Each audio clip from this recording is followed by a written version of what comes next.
our official clock, and I will call the Comfort Lake Forest Lake Watershed District meeting to order. And roll call, please. All right.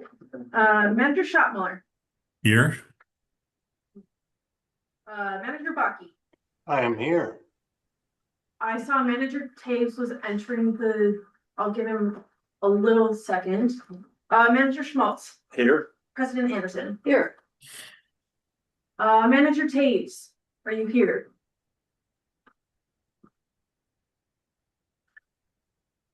I'm here. Awesome, thank you. Wonderful. We have a full house. Thank you. Moving on, we have the setting of the meeting agenda. Are there any adds or subtractions? No, Madam President. Thank you. All right. Motion is in order to accept the agenda. I'll move that we accept the agenda as published. Second. Thank you. All right, Manager Schottmuller. Aye. Manager Baki. Aye. Manager Taves. Aye. Manager Schmaltz. Aye. President Anderson. Aye. Next is the consent agenda. And as you can see, we have 3 minutes from July 9th, July 22nd, and July 30th. Is there a motion to accept the consent agenda? I'll move that we accept the consent agenda as listed. Thank you. Is there a second? Aye. I'll second. All right. Okay, we'll give that to Jim. Manager Schottmuller. Aye. Manager Baki. Aye. Manager Taves. Aye. Manager Schmaltz. Aye. President Anderson. Aye. Motion carries. Number 4 on the agenda is public hearing for the East Comfort Pond project ordering. And president managers, as noted, we have this hearing for this project. I know that some of the managers have some questions, but I think Rasky, I think, is going to correct a few slides. I think Eric was going to be online. Is Eric on? Eric is online, yeah. Oh, okay. Yes, he is. I see him. Okay. I saw him. He's there, yeah. Yep. Eric, you have a few slides you want to go over with the board? Managers board. President and managers, can you hear me? If you could speak a little louder or Yeah. increase your volume. Yeah, we'll do. Is that better? Better. Thanks, Jackie. Mhm.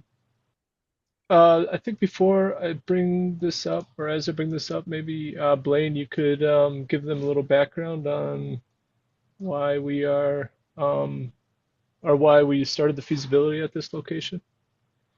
Sure, be happy to. Thank you, Eric. Madam President, managers, just want to give you a little background on the project itself. As you may recall, we received a green infrastructure grant a few years back, was slated for a project associated with some road work done by the city of Wyoming. We're successful getting that grant. However, when we started to do the outreach for the project, the landowner who had submitted a letter of support for the grant declined to move forward with the project. So we're looking around and identified this site through our DIY monitoring. It's an old a wetland EMP that had kind of been forgotten. We started working with the landowners, contacting the city to figure out what was going on there, and had pivoted towards this project. This was an old VMP that was put in during the time of the development. That was when this was the township. When the city took over the township property, this system was somewhat lost in the system, in the record system. City of Wyoming was not aware that this was even on the landscape. So we started working through to see if we could use those grant dollars for this particular project. We got approval from the granting agency to move forward, and we've been working with the landowners and with the city to get this in place. Landowners are on board, and the city has agreed to incorporate this into their maintenance moving forward. If the board does order the project, our next steps would be to start working with the landowners to get something formalized, agreements for access down to the property itself or to the BMP site itself. And then the city does hold an easement over the property or over the BMP, so we would enter into a MOA or MOU with the city to allow us to use that easement and then also to work out the terms of them taking over maintenance of this long term. So it's been a bit of a journey to come up with a project that we could implement that would be able to use these funds successfully and the nutrient reduction returns that we had initially proposed with the grant application. And can you talk a little bit about where it's located so that people know and how the drainage works? Yeah. Were I you can- covering that, Eric? On Yeah, your slides? Can you see my slides? Yes. Okay. It Yep. should be answered forward in the slides. Thank you. Yeah, thanks, Blaine. President managers, this is an overview of the East Comfort Lake Pond Enhancement Feasibility Report. The project team is myself, Britta Carlson, our design engineer, Jimmy Marty helped me with some of the permitting questions that arose, and we put together a path forward, and we worked with Blaine, as Blaine was our contact with the homeowners. This is where the, let's see if I can get a pointer. This is where the BMP is located. It's mainly on one parcel, but it also is on the parcel to the west. So the BMP is on two parcels. This is Comfort Lake, right along Comfort Drive. These are, the pond was originally constructed around 1995. The plans we have are 1994. And the project is located on these two parcels that you see here. And the pond discharges into the wetland and then into Comfort Lake. What I highlighted here in yellow is that drainage and utility easement. So it showed that the original pond was in that easement, the discharge, and that we have that easement recorded.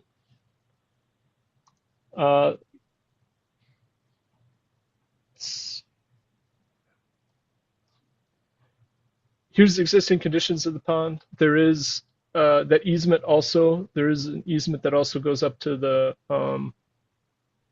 street that we can access the project. There is an existing path there, so tree removal along that path will be pretty limited. We may have to remove some trees near the bottom to do the work, but that's going to be, we're going to discuss some of that with the homeowner in the first steps of this next phase, is just let them know what trees we will need to remove down there to get trucks down in there, equipment, and we may need to widen this road a little bit to make sure we don't affect any of their landscaping. The basin itself, I think when we looked at our calculations, what a basin should be sized as, it was greatly undersized for the subcatchment area. This receives roughly 7 to 8 acres of residential neighborhood, so the water isn't contaminated or anything. We did do some soil testing to see if we would need to dispose of this at a facility, like if it tests too high for lead or other contaminants, we would need to bring it to a landfill, but this one doesn't need to be brought to a landfill, but we'll make sure any stuff that's brought off site is disposed of properly. The project consists of pond dredging and excavation, an outlet pipe replacement. It'll have some tree removal and site restoration. The primary drainage flow paths will be unchanged. Right now, we're not planning any changes to the inlet pipe or any infrastructure upstream of that. And shrubs and trees will only be removed to allow access to complete the implementation of the project. The existing trail at this location will be raised a little bit to hold back a little bit more water and get additional treatment. And then we'll also put in a stabilized overflow bypass. So if they do see a 100-year storm event, we would then see water flow over that path, but it would be over a riprap channel. So it wouldn't affect any of their aggregate this path isn't all aggregate down in this area like it is in that first picture, but as part of this, we'll be adding some class 5 aggregate for the homeowner to keep that path stabilized. Here's a picture of just what it looks like right now. I think this pond was originally about 3 feet deep. The new pond will be about 6 to 7 feet deep. The original pond was about 3 feet deep, but really it only about a foot of water pools in it right now. It's all filled up with sediment. Additionally, the outlet control structure that had a skimmer right here and an outlet pipe has kind of been, we don't know if it really gets flow, but it's undersized and there's notes of overflow over the path right now. So this will all be replaced. As Blaine said before, kind of the first step in this next phase is the district continuing to work with the landowner to execute the project access agreement that would support the city drainage and utility easement held over the project. So Blaine will work with them, and then we'll go out there, and before we change our design, we'll make sure that, you know, we kind of stake out the limits of disturbance for them and kind of let them know these are the trees and disturbance that they can be expecting. And then upon ordering the project, the district and City of Wyoming are also going to work to develop a project agreement. And then, as Blaine also mentioned, the city has agreed to take over the long-term maintenance of this project as part of their city stormwater MS4 system. Once completed, the annual TP reduction of the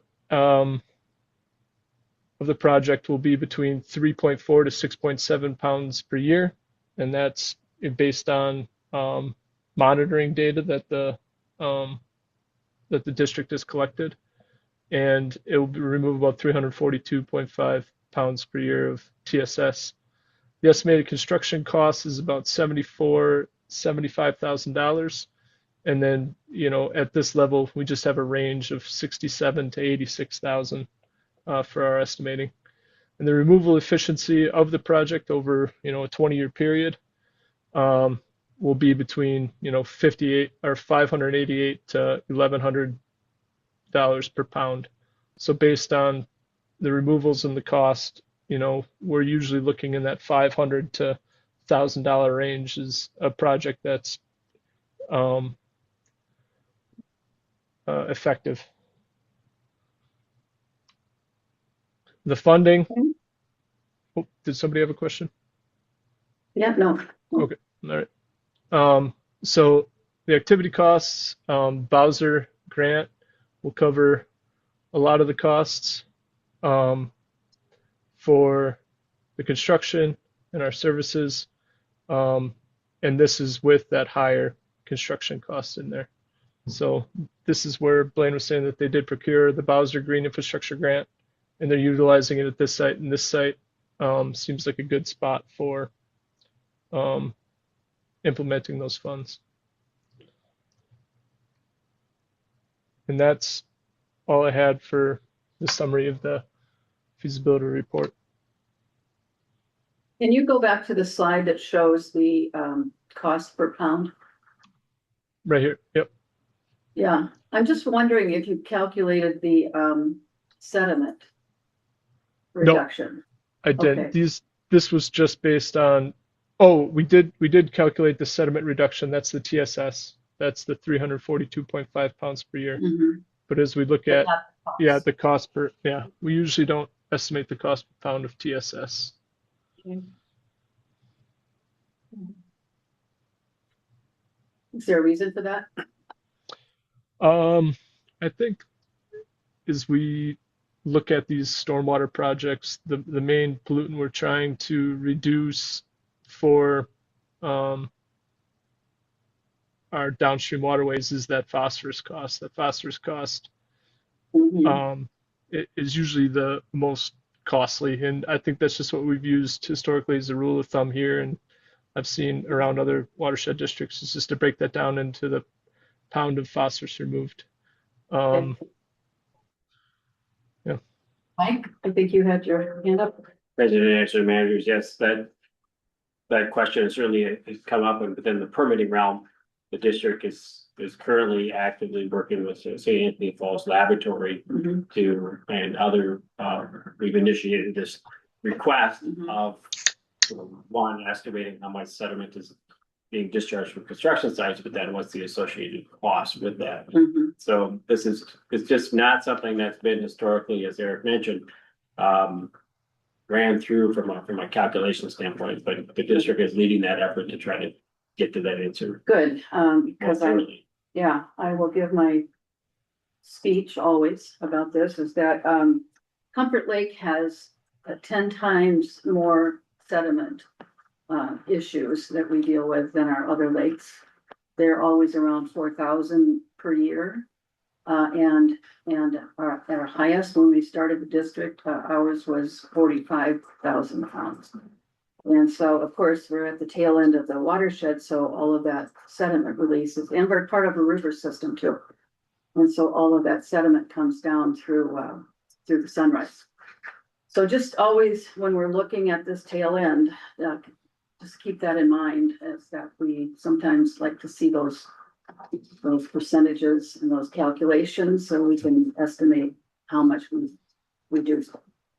Yeah, and that number could be provided. For this example, you know, the TSS is about 100 times the TP, so your cost per pound of TSS is gonna be $6 to $11 per pound. Okay, Yeah, Manager Anderson, I took a look at that. It comes out about $10.92 a pound. That's pretty cheap. yeah, it is, if you know the calculation.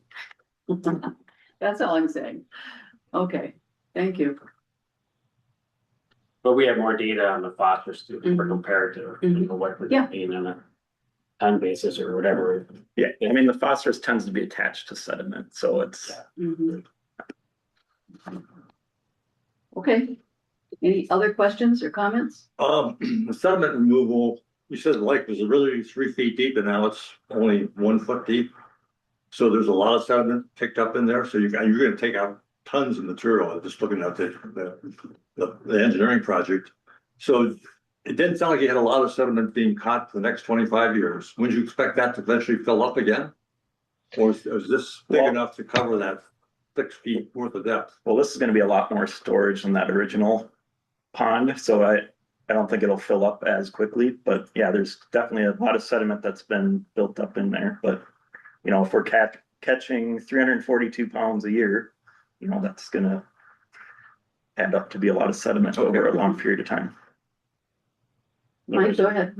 And I'm sure Greg could communicate more precisely, but on these ponds, it's that capacity that allows for more settling. So chances are a lot of material is being just run right through the system presently and down into that wetland and then through the lake. So you would see more material being captured over time in the new design. It's not a linear relationship on these stormwater ponds. Once you get 50%. Yeah, the dwell time's a lot less. I mean, the dwell time is probably a tenth of what it was before. It's good information, so. Any other questions or comments? How does this memorandum we're gonna sign here, how does that relate to the technical memo we're gonna be discussing later on in the meeting? Or is this all gonna be discussed together? No, right now is the hearing. So from that perspective, just the public, Hearing. take comment, right? I mean, the board can ask questions now as well as during. But we're not gonna vote on this resolution right now then. Correct. Okay. Mhm. I just wanted to make sure. Are there any members of the public they're not here, no one's here at the office. So is there anyone online that would like to speak to this? We have, Michael Miller, who sometimes attends our meetings online right now, and that is it. Okay, well, can, Michael Miller, do you have any comments that you'd like to make on this project? Just with the city, right? Is that No? Okay, He's been on before. right? I don't know who he is. okay, I guess there's no other, comments to be made. Board, one more chance for you. Anyone? Okay, I will close the public hearing on this matter. And I don't think we need to do anything else since we're not making a decision. Okay, thank you. All right, let's move on. The next item under new business is East Comfort Pond project ordering and engineering. So Madam President, managers, yes, so there's two motions here, it's an action item. And so one is the resolution that was suggested or indicated, and then the other is to enter agreement with the DOR to complete the scope of work that's been provided. I will make this motion. I move to adopt resolution 26-08-01, ordering the East Comfort Pond project. And is there a second? Is there a second? I will second that motion. Thank you, Manager Baki. Okay, roll Roll call. call or do you want discussion? Well, we have Discussion, yes. So I have a lot of concern about the risk of this project. And I think it's one of the most riskiest projects we've attempted lately. It reminds me a lot of Third Lake Pond. If you remember that one, Mike, right? Yeah. So I just want to make sure we don't approve something where I can't discuss it, and maybe what I'm looking for down the road here is some kind of a contingency planning. Because if we go over budget and there's like 6 or 8 assumptions at the end of this thing, that could cost us a lot of extra money, I think. I just want to make sure that we either, somebody else picks that up if we can't afford to pick it up with our grant. Or that we do the contingency planning on it to figure out how much is at risk on each of those 5 or 6 assumptions at the end of this thing. So that's what I really want to get to. I don't know whether it's a good time to discuss it now. I don't want to approve the memorandum here if we get stuck with everything else. I can't change something later on. So that's kind of my dilemma right now. Can you address these contingencies? I think I might turn that over to Eric if I assume that's part of his memo. Yeah, to get into technical memo. I will note that we can have a pretty robust budget for this. The estimated cost was a maximum of 86,000. I think we have over 120 available in the grant just for implementation. So we do have a nice cushion if anything were to change during the. That's good to hear, but I have no idea what these things are gonna cost us. And for example, right now, it looks to me like the property owners and the city have no stake in this whatsoever, except that we're gonna talk to them later on about removing trees, et cetera, et cetera. So we don't have any guarantee that they're even gonna cooperate with us on this project. So if we start doing all this work and we have somebody that backs out like we did last project, where does that leave us? And that's just the beginning. That's the first 2 risks that I see.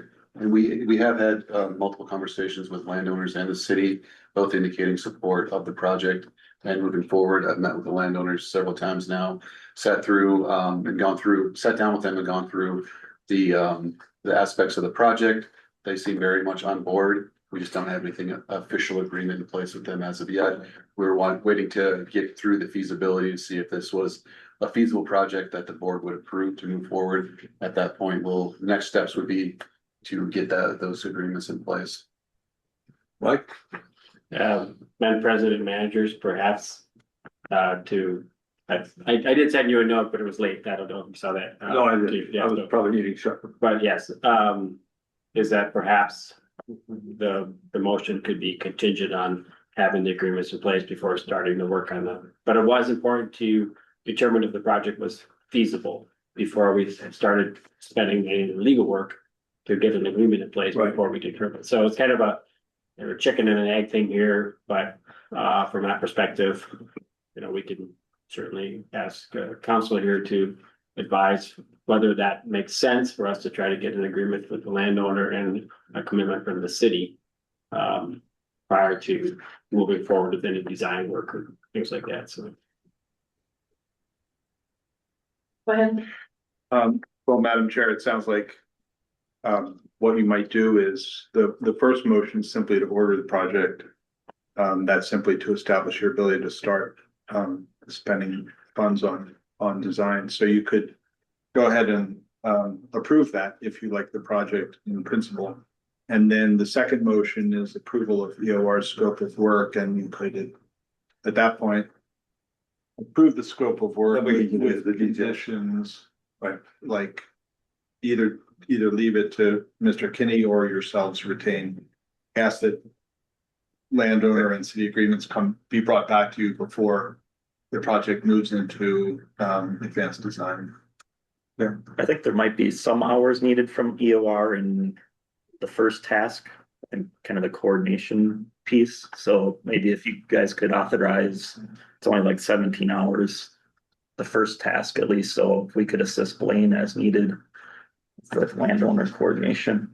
Does that make sense, Eric? I'm kind of jumping in here.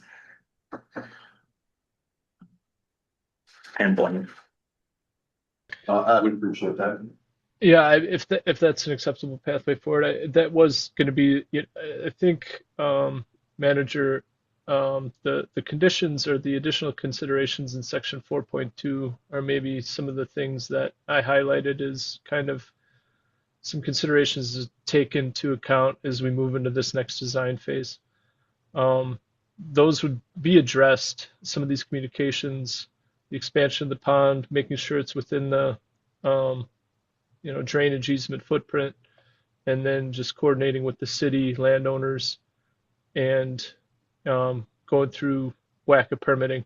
If any of those items, rose red flags, we wouldn't continue on with the project, or we would come back and try to redesign it. But as Greg was saying, I think, 10 to 20 hours of work is maybe what Blaine might need from EOR to do some surveying and have us maybe come out and talk with the homeowners to help flag trees that would be removed, and just to have the conversation of how we can maybe alter our current design to meet their wants. Well, this process isn't any different than what we've used in the past, as far as I'm concerned, because you have to identify the project first, the possibility of the project, and all of the proper adjectives are used to in your document here to introduce that knowledge that this isn't a final plan. This is the very start of that plan, and there are all of these other things that you'll find in this second step. So I just don't see how this is any different than any other project that we've approached. So, Except that the list is much longer on the risk factors. I mean, like, got 6 things that I've counted here that are on risk. And I don't know how important they are. mhm. And I think we should at least discuss how important they are. And then 20 hours doesn't bother me at all.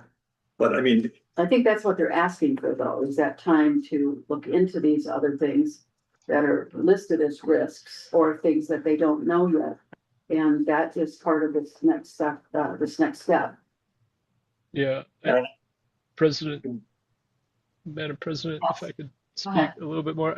Another one of the risks is the permitting piece. At the beginning of the project, we tried to go as kind of slim as we could in the budget, just to make sure, we had a feasible project in this first phase. Some of this next phase money will be the wetland delineation, having a wetland specialist go out there, do the delineation, and get that delineation approved, and then through the WACA process. He's reviewed some photos in the areas, but that is a risk that's also outlined in there. But we would know that risk before, through that WACA permitting process. We would know what the result is or what the costs would be. We don't think there should be any additional costs. We really think with this project, its history and the topography and hydrology of the land, that we'll be able to, execute the project with a no loss application, or WACA application. But that was another thing that, we can't, it's a risk that we didn't want to try and reduce right up front, because if we didn't have a project, then we'd be looking for maybe a third project to utilize these funds, and then it would be more difficult. So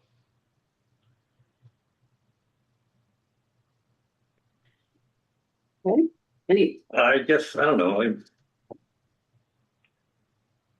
your costs are contingent upon all these things at the end of the contractor. So if we have to incur, that's gonna be extra expense. And I guess if it's larger than a half acre, is that a problem? And then there's a couple other things in here too. That you listed. I guess I'm just worried about getting back into something and then we've got all these sunk costs. And if we start looking for a third project, who covers those costs? Because you still have to start a third project and you're starting over again. It just seems to me like we have a lot of loose ends here that could be tightened down, at least know what our risks are. If we have to go above a half acre, what is that going to cost us? Or does that shut down the project immediately? There's 3 or 4 of them in here. I should have numbered them all, but I feel like the design of the project is pretty straightforward. I think the risks are, yeah, somehow we run into some obstacle with the landowners. I mean, there is existing easements there, but you know, we want to have kind of landowners on board. And then this permitting piece, which we need to work through that. You know, we've done some initial due diligence and think that we can get through that. But I mean, that's just part of any project that you have to go through permitting. So, I mean, I can't guarantee you the project's going to go forward, but I mean, it seems like it's a fairly straightforward project, assuming we can get past those hurdles. I don't see like all of a sudden the project costing, you know, 250,000 or something like that. Eric, correct me if I'm saying anything that's incorrect, but no, I think you are correct. And board manager, I think what we did was we tried to limit those costs before the 30% design, just so we didn't, you know, spend another $5,000 to $10,000 getting all those, and then something not working out, us not getting to a good design or layout, and it not being feasible, and then we have to look for a new project at that time, you know, because then we spent more money. I think some of the issues I raised in here, some of the additional considerations are just stuff we haven't answered yet, but we're pretty confident that we'll be able to work through them. And if we can't work through them, I think we'll know that right away in this next phase with the landowners and permitting.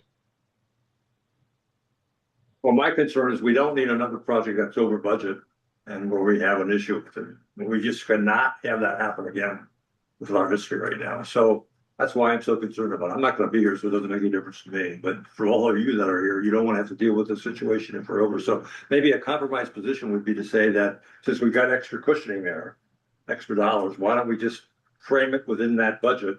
And if it goes over that budget, we don't do the project. Or we find grant dollars to cover it. That would cover the contingency. My concern about not going over budget, if you could find another grant to pick up those extra costs, you could still continue ahead. well, isn't that what we're doing? And how is this any different than the other projects that we've done over the last 20 Well, years? Third Lake Pond is a good example. We ended up buying a couple storm sewer systems for people's private houses. Mhm. Remember that? Well, of And a course lot it of was. other stuff where people didn't cooperate. But with us. that had a different impact though.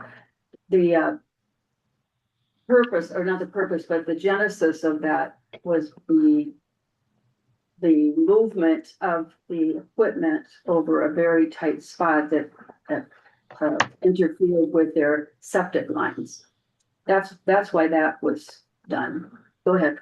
Just, Madam President, managers, yes, I was just gonna note, I mean, that particular site was far more constrained and complex. There were no easements.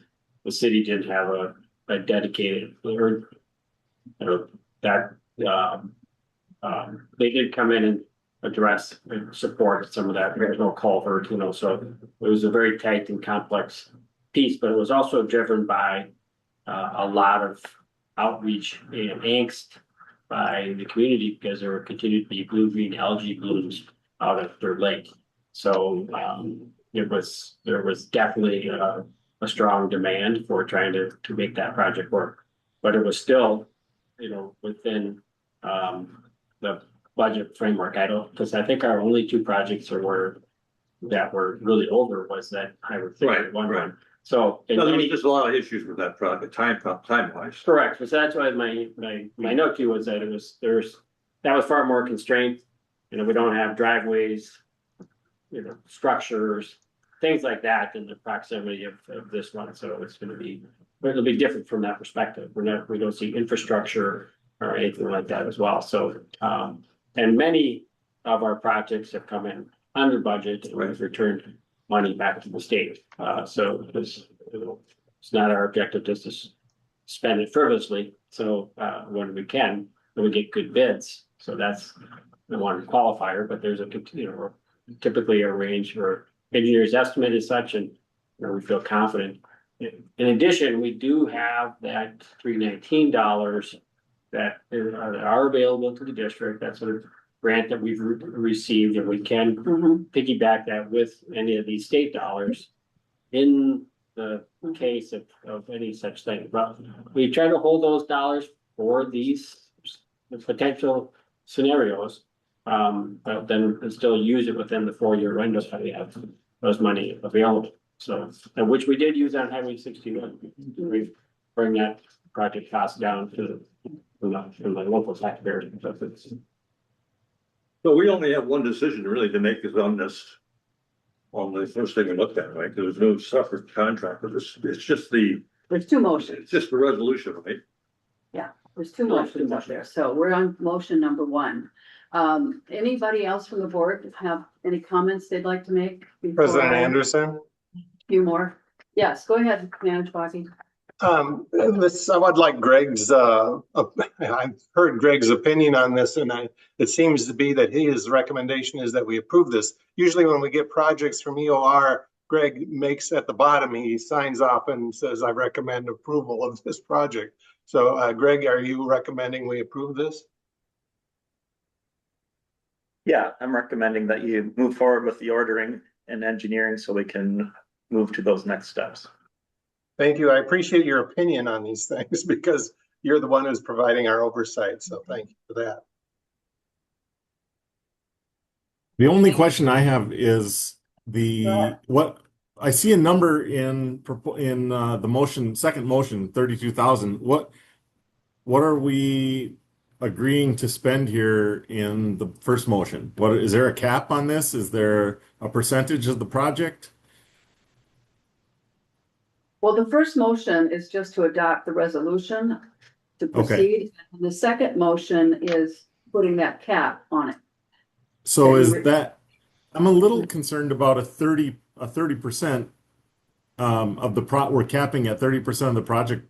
So we're spending potentially 30% of the project before we find out whether or not it's a go.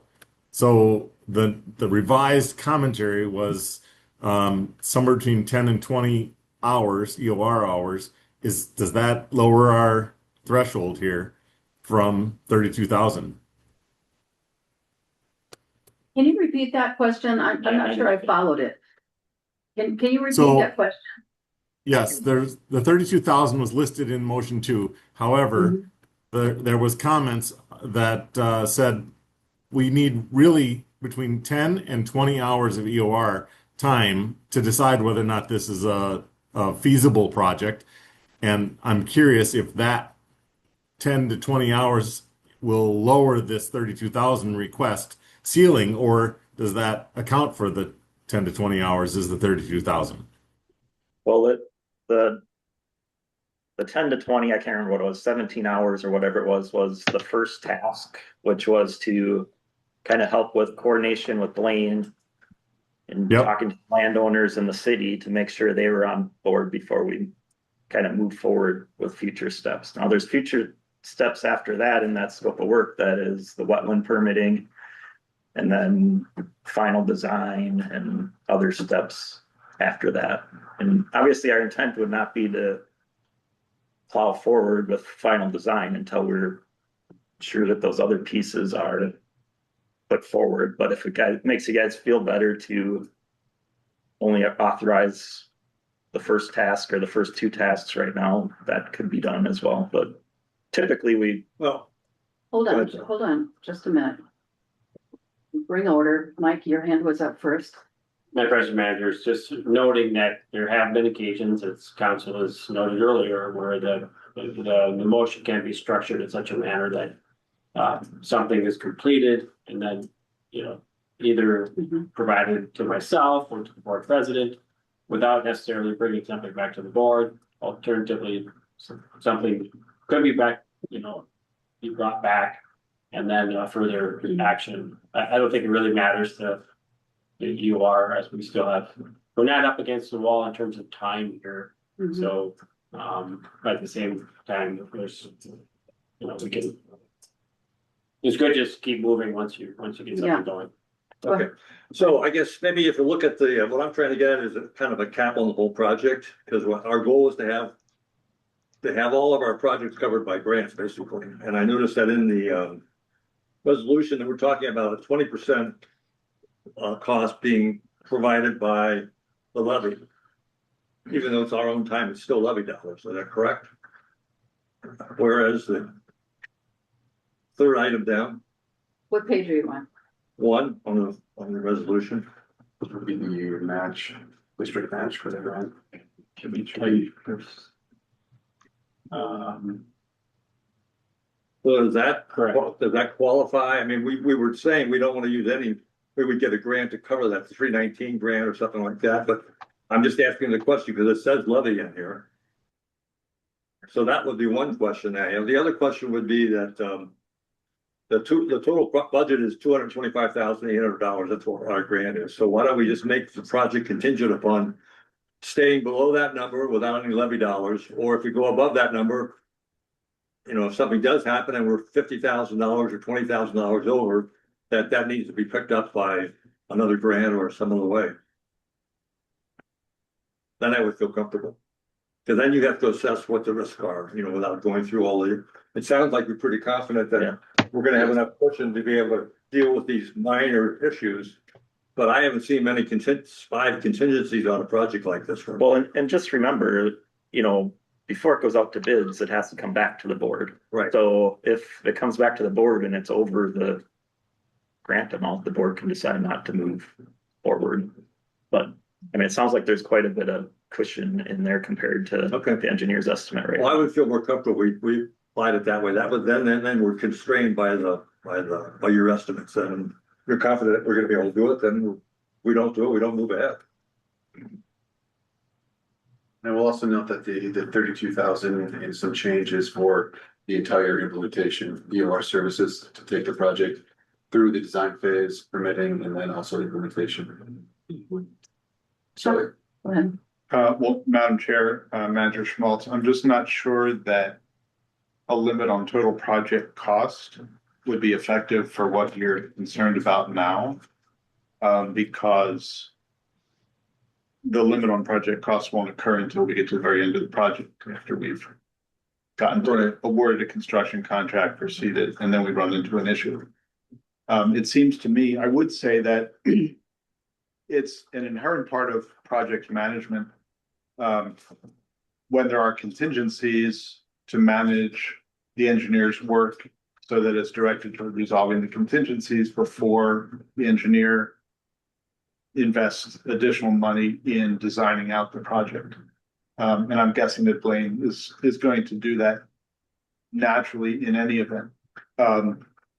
If you, as the board, want more control over it, it seems the simplest thing at this point is, if you don't want to just leave it to the judgment of staff, that you can simply authorize, ask Eric and Greg again what they need to get to the point of resolving contingencies. And it sounds like task one would resolve landowner and city contingencies. Task two would resolve the permitting contingencies. So if you authorize. And the wetland issues, there's like 5 issues in there, so we identify each of those as a contingency and we resolve it, so that's fine. But that would be, they're all in task two, I believe. Yeah, So an option would be to approve the scope of work, but only authorize tasks 1 and 2 at this time, and then staff would report back. Or have all the contingencies been resolved? Shall we proceed with design? That's fine. Any other comments from the board? If we do that, do we need to modify the motions? Yeah, we do. Well, not the first motion. Not the first one, the Okay. second one. You can work on that while we take care of number one. I just want to point out that this is that preliminary work that we were talking about some time ago that we have not been getting reimbursed for when legislative mandate is that we do get reimbursed for that. And that's in the statute, so there's no getting around it. Bowser has not been doing that part of their work properly. And I don't think they're going to try to sidestep this anymore. They have no basis for it. But the point I wanted to make here is that these projects are identified by our civil engineers who have taken a look at the entire subwatershed of Comfort Lake and said, this is a necessary project. We've all already heard tonight, it's in the documents as well, that this is undersized. And so it has to be bigger in order to handle the rain events that we're having now and the runoff that's coming down East Comfort Drive into this area.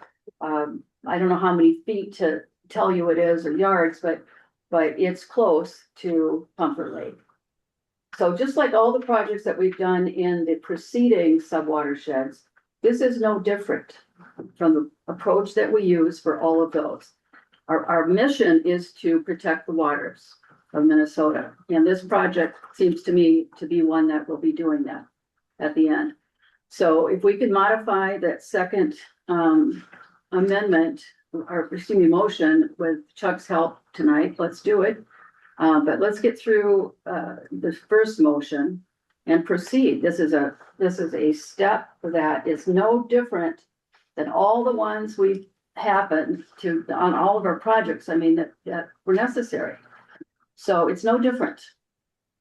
Just because we're last doesn't mean that we're doing something different from before. The procedures are the same. Yeah. Risk level is higher, in my opinion. If I look at the number of instances, and when you're dealing with having to go outside a wetland and buying and replacing wetland or whatever you have to do to solve that problem, it could cost us a lot of money, or it could just stop the project. I don't think our engineers would put us in that position. They never have before. They are doing their due diligence by telling us so that we are wide-eyed about what these potential issues are, but they're not going to get us into a situation that requires money beyond what we have already scheduled for this. So Except the that's the price, point I wanted to the make. price is guaranteed for the, assuming none of the contingencies occur. So that tells me if any of the contingencies occur, the price is gonna go up. And so we don't know what those dollars are right now, and I don't know that we want to ask them to do a lot of work on that ahead of time. I just want to be sure we handle the contingencies. And I think Council Holtman's suggestion sounds like a good way to compromise it, so we do it piecemeal. Yeah. And we can make a decision as we go along. Just like we've done in all prior projects. Okay. All right, I've made the motion. Is there a second for the first motion? It's been seconded. There was already seconded by Manager Baki. Been so long. I forgot. Thank you, Manager Baki. All right, Manager Shopmiller, Aye. Manager Baki, Aye. Manager Taves, Aye. Manager Schmaltz, I, President Anderson. aye. All right, is there anyone that wants to make this motion on this, on number 2? Do you have a new language for us? Emily did, Yeah, Chuck has got the suggestion for that motion. So what I would offer for proposed motion number 2 is the motion as written. And supplemented that the motion is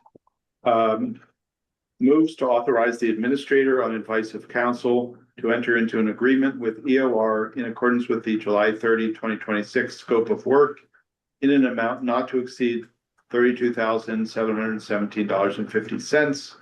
And I would suggest just adding at the end of that, and to authorize only tasks 1 and 2 pending the board's further review of project contingencies. That sounds really good. Anyone want to make that motion? Emily's got it modified to 11,597 for tasks 1 and 2. So I don't know if that, I can change it to what Chuck just said. okay. Yeah.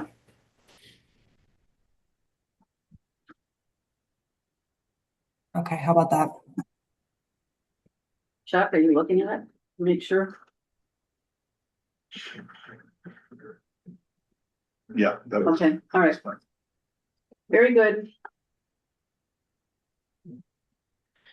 Well, hearing no one jumping up and doing this, I will make the motion to authorize the administrator on advice of council to enter into an agreement with EOR in accordance with the July 30, 2026 scope of work in an amount not to exceed $32,717.50. And to authorize only tasks 1 and 2 pending the board's further review of project contingencies. Is there a And second? I will second that. Thank you, Manager Taves. Any further discussion? If not, roll call. Manager Shotmiller, Aye. Manager Baki, Aye. Manager Taves, Aye. Manager Schmaltz, Aye. President Anderson. Aye. Thank you. All right. Next item under new business is Bone Lake South tractor purchase. Madam President and Managers, so as part of the, Start Sam Pelican Heritage Grant that we received for the Golden Lake South, this is phase 2. In the amount of, $1,432,000. There was a component of that in which they have authorized us to spend up to $60,000 for equipment, for the management thereof. Staff, have reviewed a variety of options, and as you know, Aiden Reed and myself both have extensive farming and tractor experience, so we reviewed different options that were available and have the following recommendation for the board. Given the dollar amount, we wanted to make sure we brought it back to the board for action.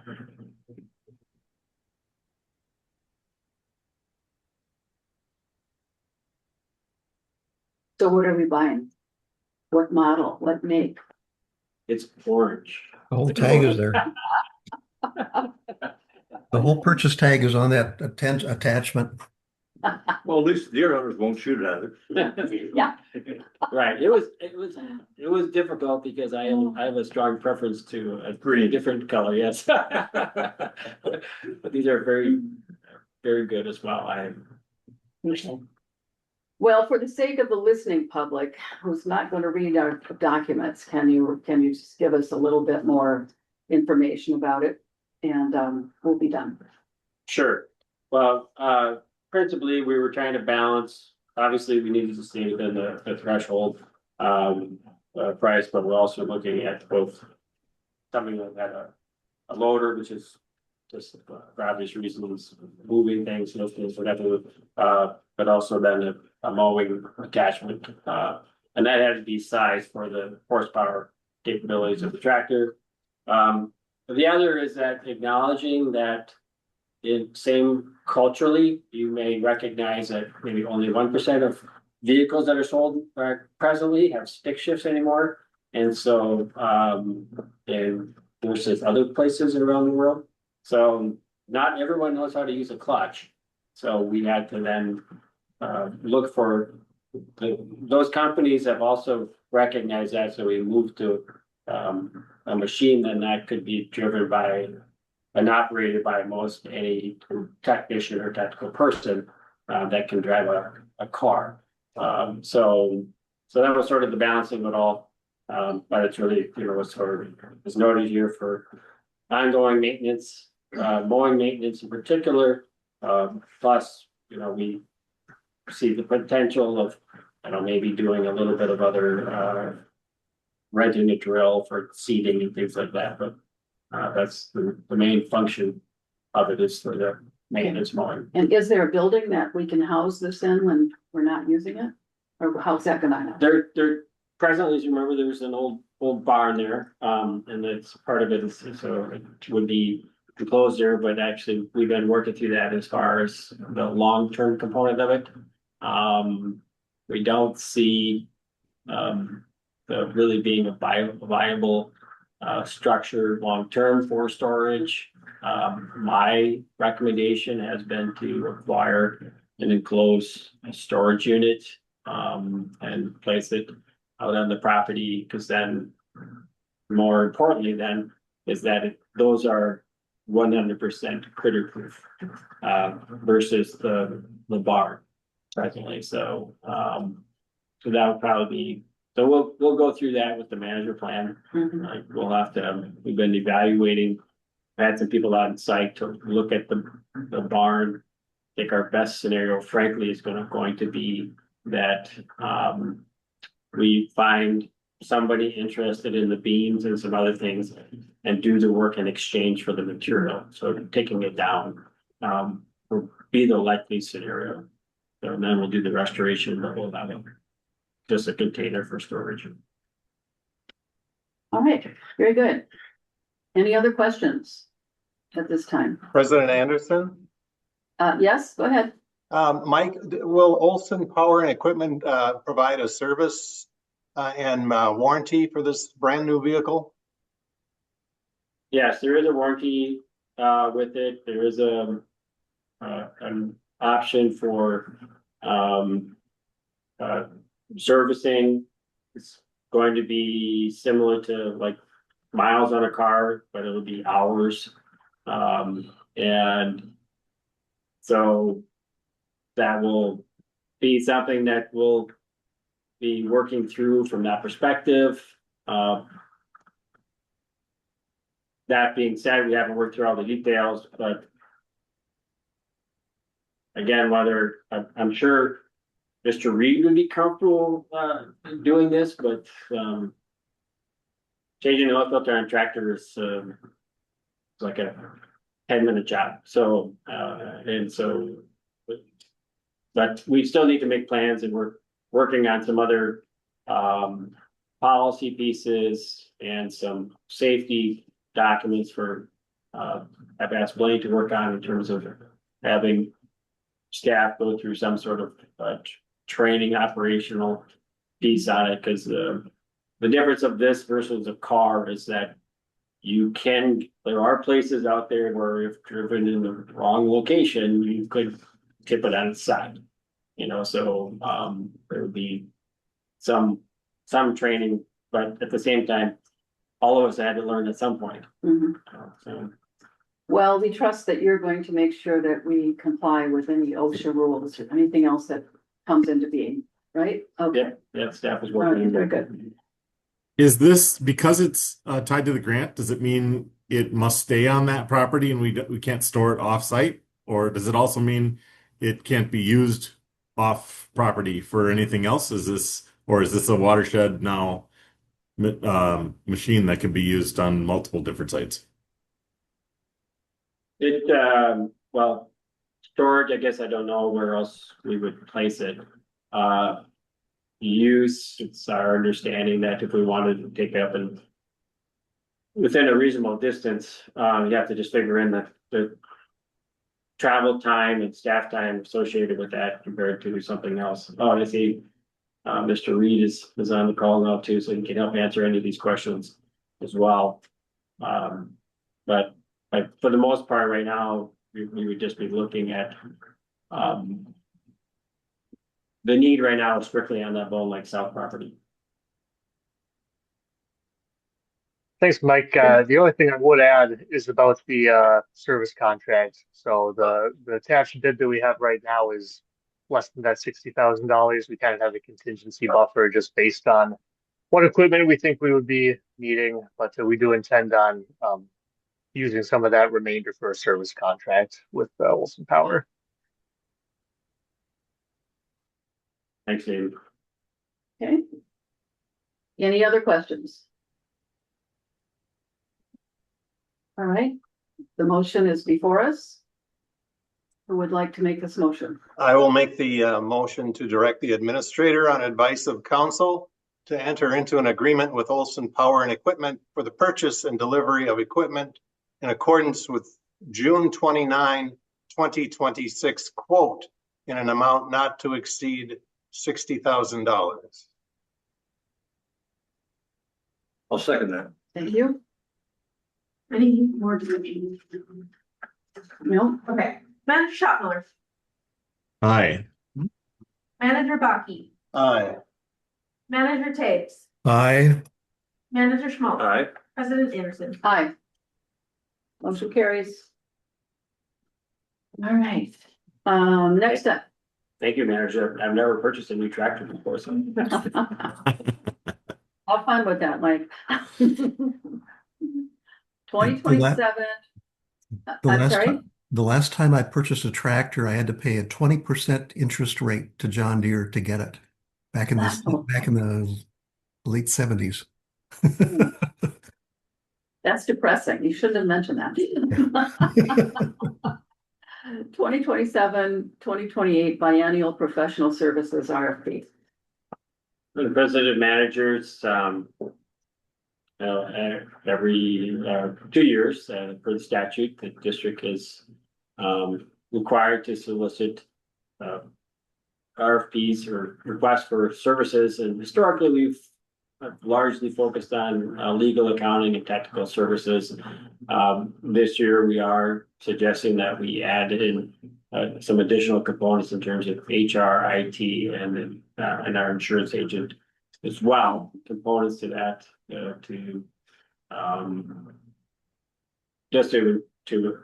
potentially obtain a little better services, because we have, in particular with Brad as our business and operations manager, I've asked him to investigate or look into some other things, and so there are some potential opportunities that we would like to at least evaluate on a more competitive basis.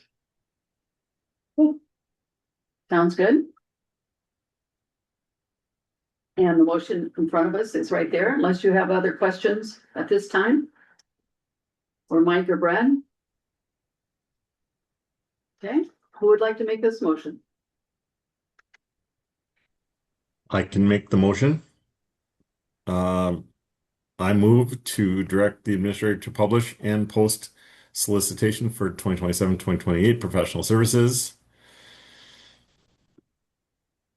I will second that.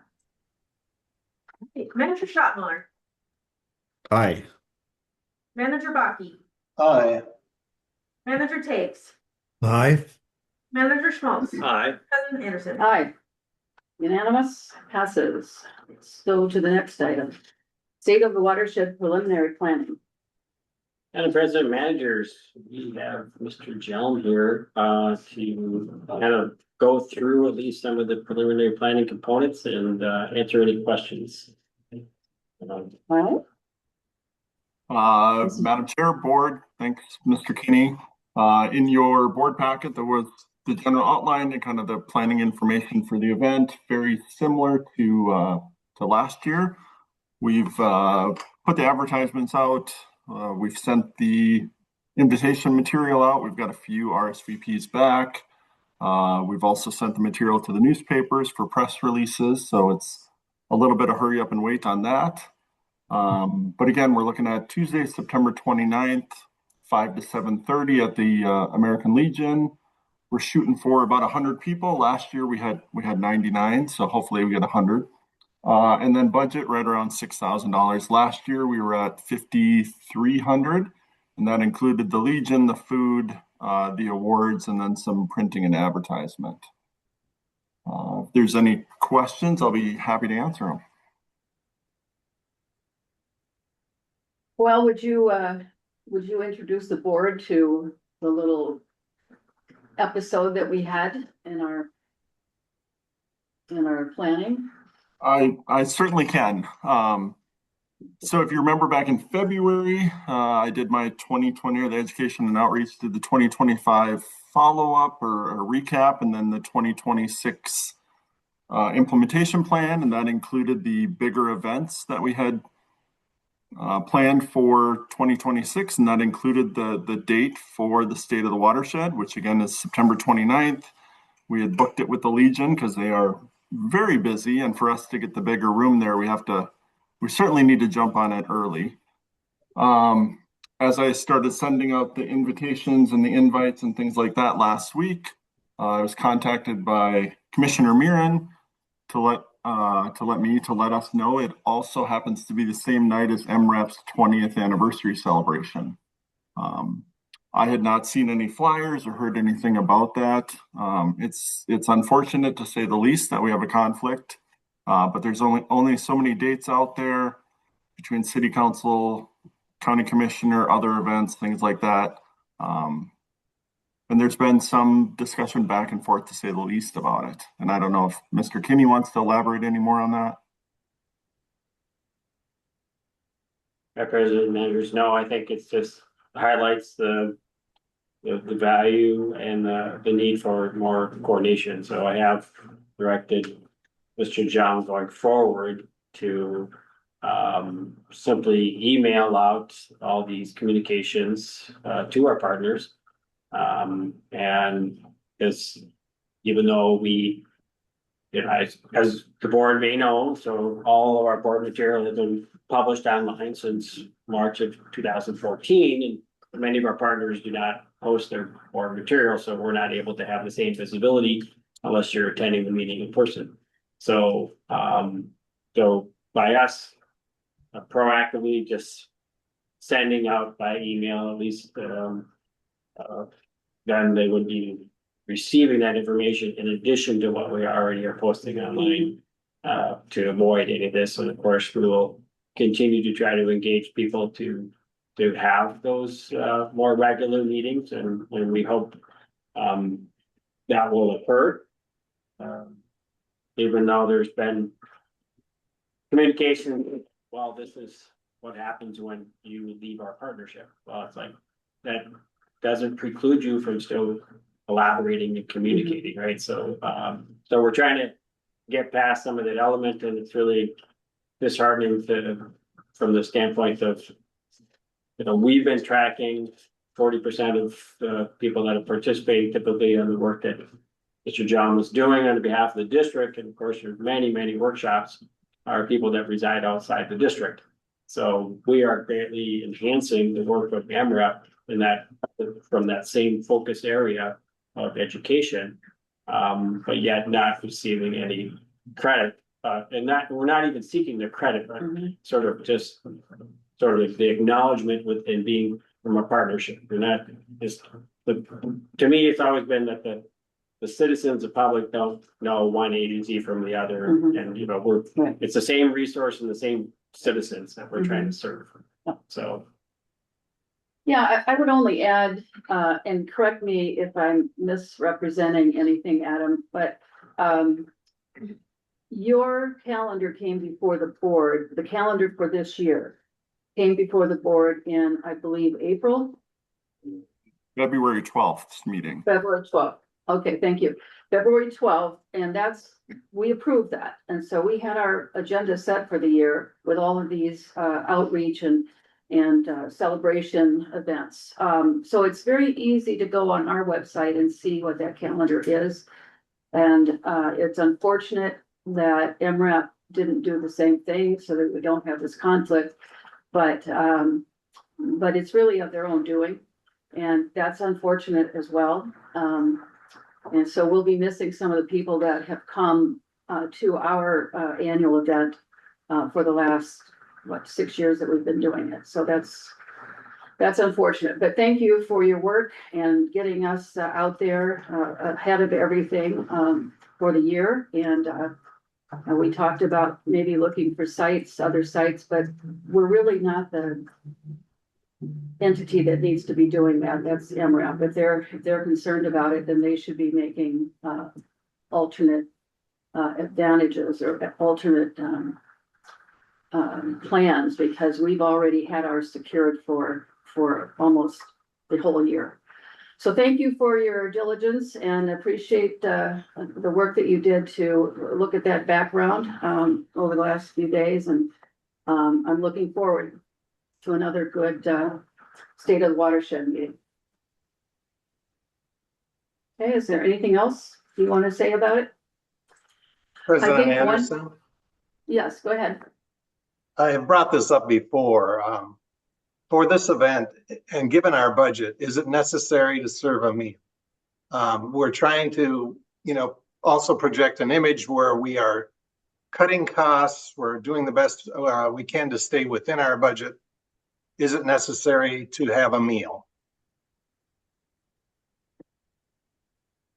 Madam President, Yes, go ahead. so I've looked at different meal options. Last year we had the 2 meat, which was like $25. This year I've been chatting with the Legion a little bit, and they have a couple other options, including like a Italian buffet that has a lot of different foods, which is $6 a plate cheaper. It is my opinion that if we don't have food, we'd have a much cower turnout. And I appreciate Manager Baki's questions and comments. But we certainly could skip the food. It would lower the budget, but I think we'd have a much lower turnout for the event, is my opinion. Yeah, I agree with that. And I think if you can find dinner that is $6 cheaper than what we've been paying, that's a really big cost savings. And we can go ahead with our event with that different entree. Anyone else have a comment? I just have a question, Madam Go ahead. President. Mr. John, was there a charge for the hall then if we did not have a meal? Or was there some component of that, or I can't remember? Yeah, Mr. Kinney, the Legion does not charge a fee for the space as long as you have a food item or a menu or a dinner. They do have a 20% service fee on their food, which kind of offsets it. But yeah, if we did not have food there, we'd have to pay for the room rental on its own. And did you have a price on that, just out of curiosity, or did we not inquire? I've not inquired about it. I could find out. Okay. Okay. Maybe if we can get that before Monday's budget meeting, we can discuss it further perhaps. Okay, Mike, just talk a little louder and so people can hear. Yeah, if we can get that number before Monday's budget meeting, then we can discuss that. Okay. further under that context. Yeah, that's good. I like that. Are you satisfied with that, Manager Baki? Yes, thank you, Adam, for looking into it. I know it takes more of your time, but that is appreciated. Okay, very good. Next item. Oh, excuse me, before we leave this topic, can you repeat, Adam, the deadline for managers to submit their names of people they want to recognize? Let me look on my calendar. By August 28th, if you have anybody that you think you'd like to nominate for the Watershed Champions. So August 28th. All right, great. I have several that I would like to be considered, and I hope the other managers, if you have some folks or business or whatever, that you can do the same. Thank you again for your hard work and looking forward, I'm sure the whole board is, to this year's event. Thank you. Next is old business, the Audubon Property Environmental Site Assessment. President Managers, I'll let Mr. Anderson take this away. Madam President, Managers, this board agenda item is here to share with you the phase 1 environmental assessment for the Audubon Society property. As you recall, and as we've discussed in the past, the Wild River Audubon Society is interested in donating their 66-acre parcel that they hold in Shallow Pond to the district through a quitclaim process. As part of the land acquisition process that we have with the district in the watershed management plan, all properties must be evaluated thoroughly before moving forward with the acquisition. Part of that is a level 1 environmental assessment, site assessment, just to make sure that we're not acquiring a property that has hazardous materials or any hidden environmental issues.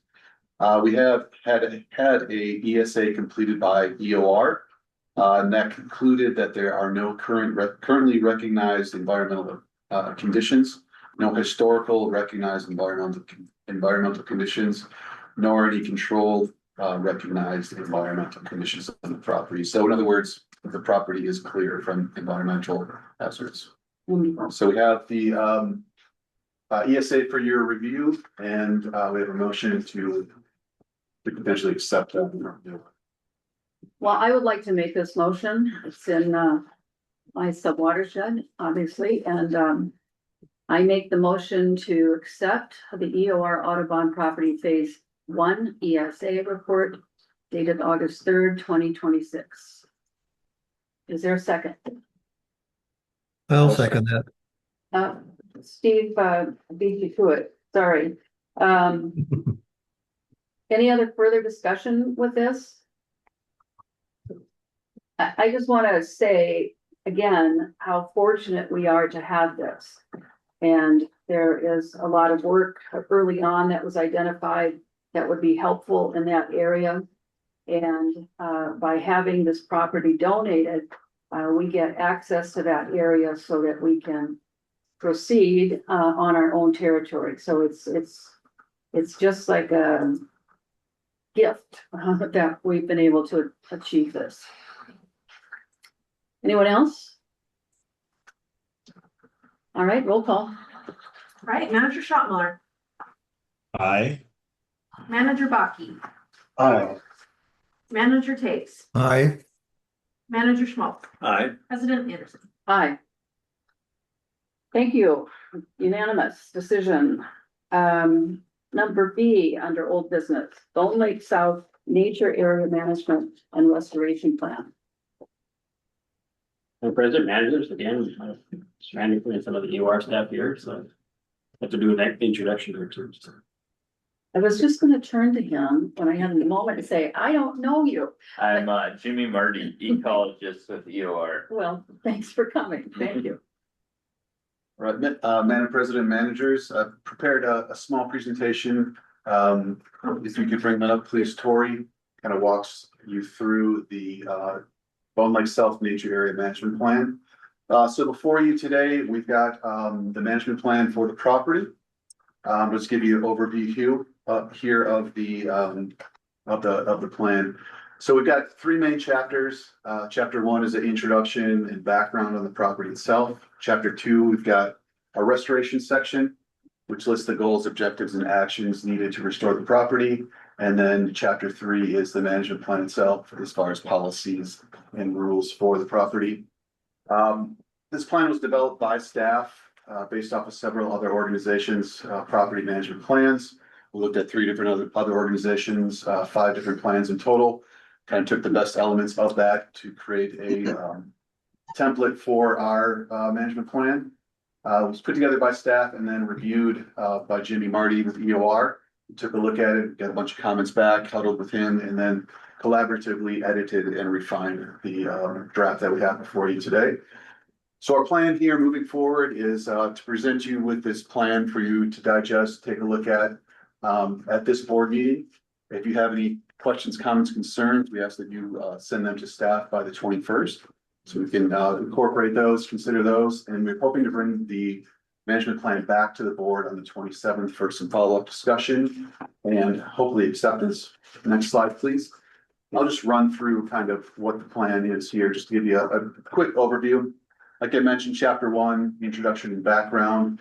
We discussed the site, so site descriptions and land use, historic land use. We look at topography, geology, and soils, water resources and upland resources on the property as well. And then there's a discussion of ecological description and inventory. So some good background information on the property itself, what's there, what has occurred on the property in the past. Chapter 2, next slide, please. Like I mentioned, is the restoration chapter. So we've essentially defined the property, broken it down into habitat units. You can see a map there on the left. Got prairie units, wetland units, upland units, etc.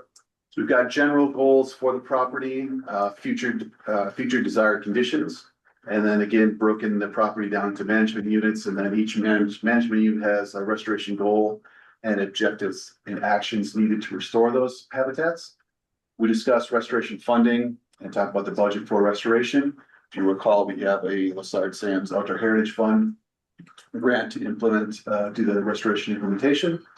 And then we've got a 5-year work plan included with this restoration section as well. And the bottom there is just one of our goals, an example for one of the prairie habitats, and then the objectives that we would need to restore that properly. So there's a lot of detail in that section. You can read through that. And then the third chapter is policies and rules for the property itself. So we talk about operations, maintenance, and monitoring, record keeping, annual maintenance and budgets that would be needed to maintain the property. And we discuss things like public safety and risk management. And then at the end, there's a summary of recommendations. On the left there, we've got a map of the trail system that we hope to put onto the landscape utilizing old farm roads. Some of the areas or some of the roads might need to be relocated, and new roads or trails, I should say, need to be added to connect all the loops. And then some of the trail will be relocated to move it away from sensitive environmental areas like the wetland areas. On the bottom there, just an image of some of the permitted uses and prohibited uses on the property. Again, these are taken from some of those other documents from kind of similar agencies. I would say that our rules and regulations kind of most closely mimic what the DNR does on their WMAs. Permitted uses, just run through them quickly here. The nature area would be open from dawn till dusk, so day use only. Pets would be welcome on a leash, excuse me. Hunting and fishing would be allowed as per local state regulations. Foot traffic only. Cross-country skiing and snowshoeing would be allowed during the winter, and non-motorized watercraft would be permitted if folks would like to carry a kayak or canoe into the open water that is available on the property. Prohibited uses, no littering. We require people to pack out all trash and pet waste. No authorized vehicles, that includes ATVs, UTVs, and snowmobiles in the winter. No fires, no camping, no firewood harvest, no target or trap shooting, no wildlife trapping, and no discharge of firearms within 500 feet of any building or residence. No bicycle riding, no motorized watercraft, and no horseback riding. Again, this aligns very closely to the DNR's regulations. Next slide, please. So the many different topics in this chapter include public access, including winter access. We discussed conservation grazing as a management tool, hunting and fishing. There's sections on firewood cutting. Got a little bit of an issue with our projection here. Trapping, and then we discussed property fences, parking lots, and garbage services. Signage for the property itself, and both educational and rules at the entrance. Public engagement, and then there's a section on the encumbrances of the property as per the grant that we used to acquire the property. There's certain sidebars that we have to abide by.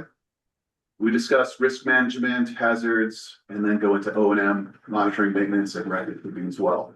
So lots of good information there. I did want to drill down a little bit on one topic. Next slide, please. And that is hunting and fishing. I know a topic of interest for folks. If you recall, and as we've discussed at previous meetings, the nature area was acquired with outdoor heritage funds that stipulate hunting and fishing must be permitted on any lands purchased using these funds. The district acknowledged this requirement during the grant acquisition process and agreed to these requirements by accepting these funds. As such, the property is required to be open to hunting and fishing in accordance with all applicable state and local regulations. We'll also note that hunting is allowed by local regulations in this area and has historically occurred on the property. The previous owner did allow people to hunt on the property. There's also hunting on many of the surrounding and adjacent properties as well. And hunting is very common on public lands, especially considering the DNR's wildlife management areas, and also the Minnesota Land Trust and the Nature Conservancy also do allow hunting in some of their parcels. So again, we've kind of aligned our hunting rules based off of these other agencies and most closely aligned with the DNR, which is of interest. We have had some discussions with the DNR. They are looking at acquiring a property adjacent to this property. If that does occur, there's a potential to co-manage the properties together, share resources. So it would be advantageous to align with their rules. for various reasons. And I'd like to drill in a little bit more on hunting and fishing. A little hard to see there with smaller print, but there's those local rules, local and state rules, but we'd also impose a few additional rules that would again align with the DNR for the most part. So day use only for hunting and fishing, dusk till dawn, dawn to dusk, excuse me. No use of tree stands or blinds that alter or impact woody vegetation. So no screw-in steps. We don't want people cutting any tree limbs or anything like that, nor do we want them cutting any shooting lanes. All stands and blinds must also have at least 144 square inches of solid glazed orange material visible from all directions around the blind. And they also must be labeled with the owner's name and contact information. So that's a safety issue there. And then the name and the contact information is because all hunting stands must be removed daily. So if somebody leaves it in there, we'll know whose it is, know how to contact them. So stands cannot be left or blinds cannot be left throughout the hunting season, must be removed daily. We're requiring that no discharge of firearms within 500 feet of any residence, building, or livestock. The fence lines that are in close proximity to buildings and livestock will be posted with additional signage indicating this regulation. And then we've got a hunting exclusion buffer, that map on the left there, indicating areas that are within 500 feet of a building or structure. Most notably that northern section along Bone Lake, and a little bit on the west there, a little patch on the east as well. And then that section next to the horse operation there would be heavily signed as well. We don't want people interrupting or disturbing the horses there or having any conflict on that fence line as well. I'll note that all those buildings on that property are outside of that 500-foot buffer, but we will heavily sign that. We'll also want no stands or blinds to be placed within 150 feet of any of the nature area boundaries, just not to have conflict with neighboring folks hunting and whatnot. No feeding or baiting of any wildlife. This includes salt licks, corn piles, bear bait, etc. In addition, all game must be removed without the use of motorized vehicles. So no ATVs to come in and remove large game.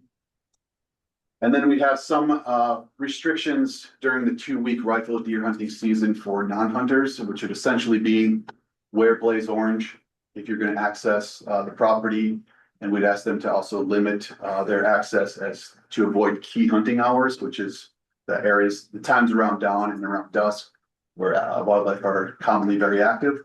And this should reduce conflicts as well. Property would remain open to the general public for general public access during all of the hunting seasons without restriction. This includes deer archery, upland birds, small game, waterfowl, turkey, essentially non-rifle hunting seasons. Though caution when accessing any public land is warranted and expected, regardless of the season, and that's hunting season or otherwise. So we feel that these additional restrictions will inhibit some of the hunting pressure and potential conflicts on the property. When we've talked to our kind of partner organizations, DNR and whatnot, they do not see issues with non-hunters and hunters on their properties. It just kind of works itself out. People are respectful of the other people's recreation. And we don't anticipate having conflicts similar to those the experiences of those other organizations. Some of the things that are gonna inhibit some of this pressure are the single access point, which will be at the north. Anybody that does want to hunt the southern part of the property will have to hike in a mile. If they have to carry in their own blind or tree stand, that will inhibit some folks. And then if they are to harvest an animal in the very south of the property, they'll have to drag it up to a mile out of the property. So that should curb some of the pressures and potential conflicts on that property. We don't anticipate people from hundreds of miles around flocking to the property and having conflicts with non-hunters. Hunting season, especially rifle season, is during the cold part of the year. We wouldn't expect a ton of non-hunting, hiking, and recreation on that property during that time. Not to say that there won't be any, but it'll be a colder season. And then other hunting seasons are with less powerful weaponry, shotguns, bow and arrow, and things like that. So with that, happy to have any discussion with you all. Interested in any of the comments and things that you might have. after reviewing the document, and then ask you to please get those to us by the 21st so that we can consider those, make changes to the document, and hopefully bring it back to you shortly for additional discussion and potentially. Anyone have any comments you'd like to make at this stage? President Anderson, Yes, go ahead. I appreciate the diligence that's gone, due diligence that's gone into this document. I did have a chance to share it with our Bone Lake Association officers and board members so that they have an understanding of all the work that's going into this. And what I would suggest is that we have a written test for hunters to pass on all these rules and regulations before they can access the property. The same for hikers? Yeah, yeah. No, just hunters, just the hunters. Yeah, it's under.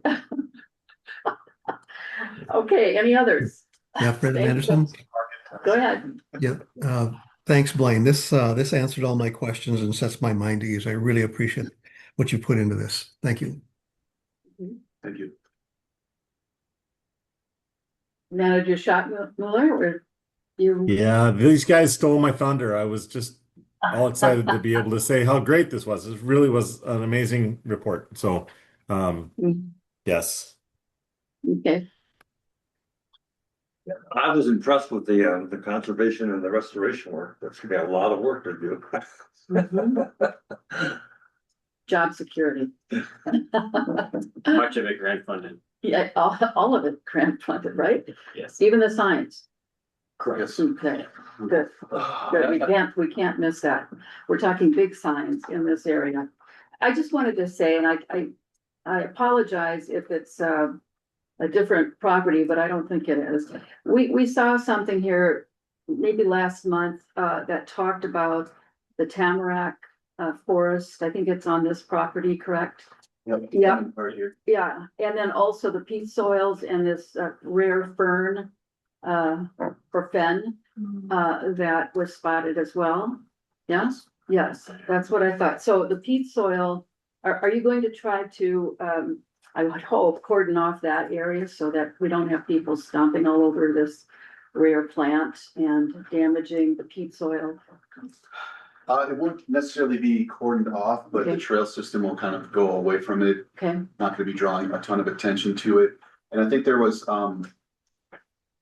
we had some discussion after the meeting, Jimmy and I discussed it, and I think the incident that was referred to at the meeting was a calcareous fen, which has different regulations and protections. okay, We don't have that habitat on the property itself. It is a fen, groundwater fed, peat soils, okay. but it's not the more protected. My point is that it's really important, I think, to turn this into a real education for the people that come in.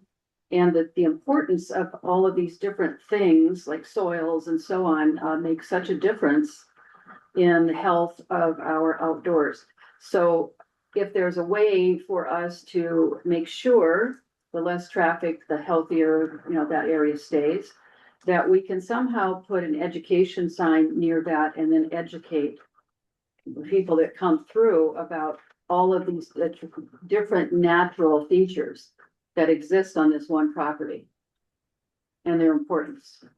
That is a good idea, and we do plan on having educational signs throughout the trail system, denoting unique habitats and other ecological features. We could potentially have something within proximity of that fen, and if we do notice that people are kind of going and trying to access, we put up like a split rail fence or something like that, or additional signage that says, please tread lightly or do not access because this is a rare. I think that's so important. And that component also of why it's important and how rare it is. Some of these things are becoming more rare in Minnesota, but why they exist. I mean, it would be great. Wonderful job. I'm just gonna say the same thing that my colleagues just said, but a lot of work went into this. And there's still more work to do. And it's just gonna keep getting better and better. And it's a really wonderful asset for citizens of this area. So I'm very proud of this. This is wonderful. All right, any motions to make? No? All right, very good, thank you. Okay, the next is Minnesota Watershed Summer Tour.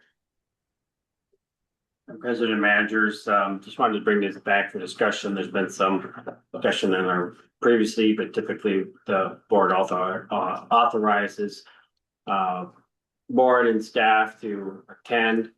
And so presently, myself and President Anderson are signed up. This is in part because it's a joint meeting with the Bowser board day after, so many from the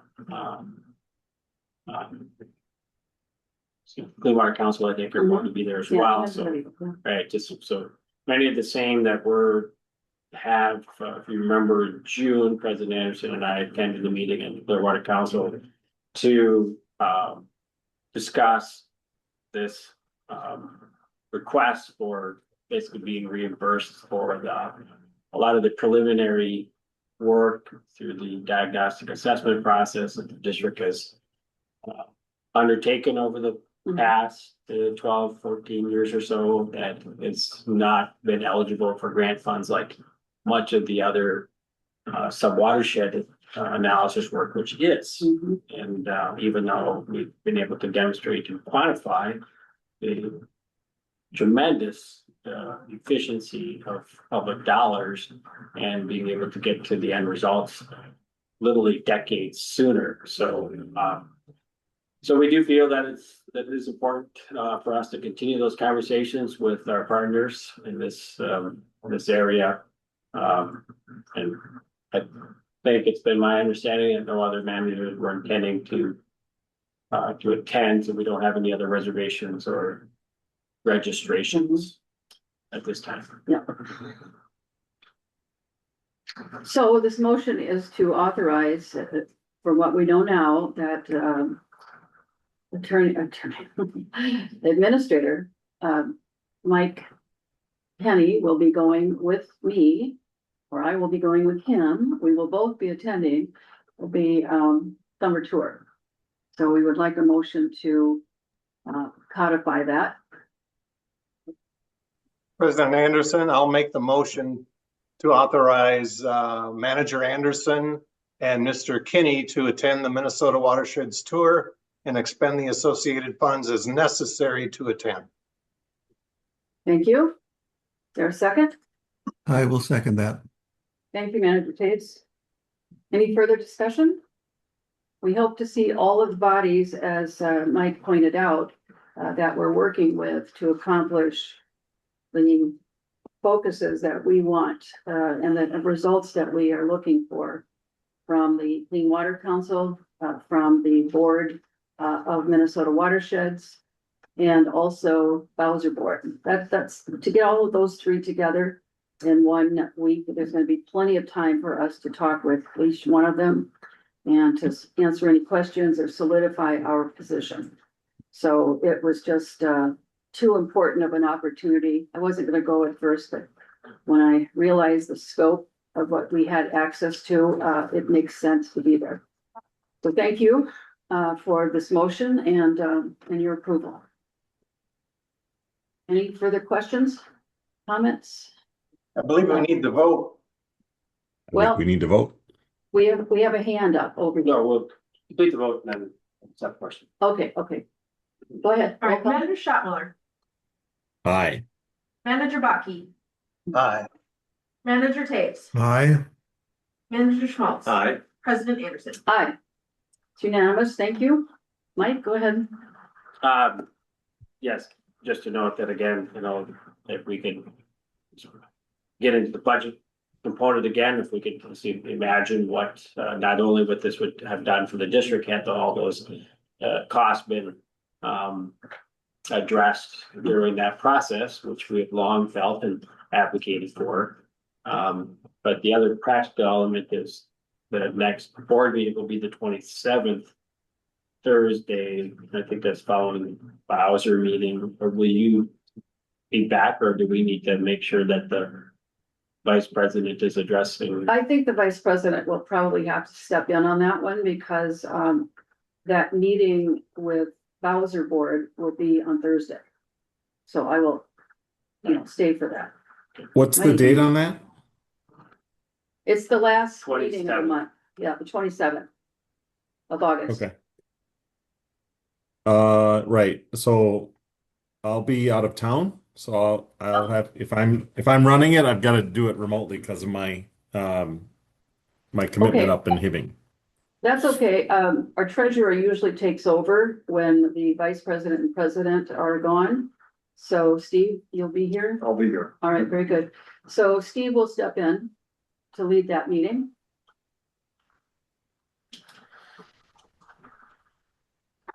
Okay, we're all settled. Next item is project update. Do we need to make a motion on that last one? Oh, I'm sorry. Or was Yes. that, Finish did we do the that motion. already? No, Did that do it? no, thank you. Did we do it? I thought we Yeah, we did. did. Yeah, okay. Okay. Hold on. Yeah, I thought we had. All right. Okay. Next is project update. Madam President, managers, prepared a brief project update for you all. Skip to the,